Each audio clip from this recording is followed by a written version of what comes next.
Suatu ketika, seorang pria menelepon Norman Vincent Peale. Ia tampak sedih.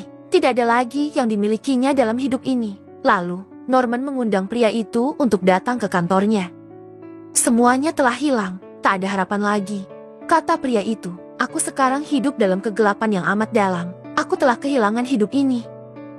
Norman Vincent Peale, penulis buku The Power of Positive Thinking, tersenyum penuh simpati. Mari kita pelajari keadaan Anda, kata Norman dengan lembut. Pada selembar kertas, Norman menggambar sebuah garis lurus dari atas ke bawah, tepat di tengah-tengah halaman. Ia menyarankan agar pada kolom kiri, pria itu menuliskan apa-apa yang telah hilang dari hidupnya. Sedangkan pada kolom kanan, ia disuruh menulis apa-apa yang masih tersisa dalam hidupnya. Kita tak perlu mengisi kolom sebelah kanan. Aku sudah tak punya apa-apa lagi, kata pria itu tetap dalam kesedihan. Lalu kapan kau bercerai dari istrimu? Tanya Norman. Hei, apa maksudmu? Aku tidak bercerai dari istriku. Ia amat mencintaiku, kata pria itu. Wow, kalau begitu bagus sekali, sahut Norman penuh antusias. Mari kita catat itu sebagai nomor 1 di kolom sebelah kanan. Istri yang amat mencintai. Nah, sekarang kapan anakmu itu masuk penjara? Tanya Norman kemudian. Anda ini konyol sekali. Tidak ada anakku yang masuk penjara, kata pria itu dengan agak kesal. Bagus, itu nomor 2 untuk kolom sebelah kanan. Anak-anak tidak berada dalam penjara, kata Norman sambil menuliskannya di atas kertas tadi. Setelah beberapa pertanyaan dengan nada yang serupa, akhirnya pria itu menangkap apa maksud Norman, dan dia pun tertawa pada diri sendiri.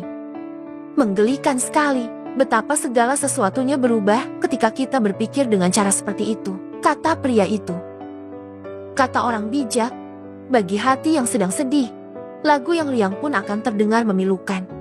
Sedangkan orang bijak lain berkata, sekali pikiran negatif terlintas di pikiran, dunia pun akan terjungkir balik.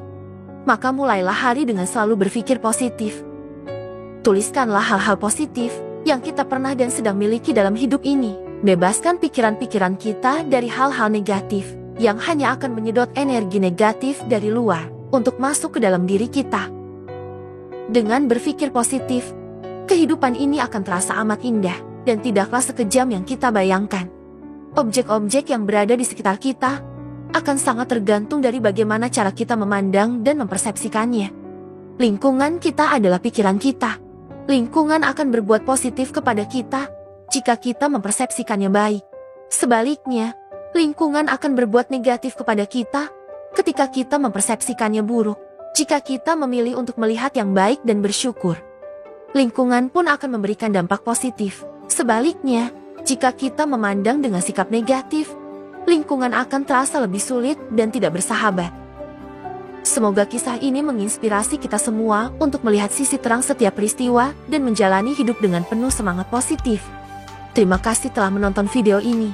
Selalu berpikir positif, selalu bersyukur, dan selalu percaya bahwa yang terbaik belum tentu sudah terjadi. Sampai jumpa di kisah inspiratif berikutnya.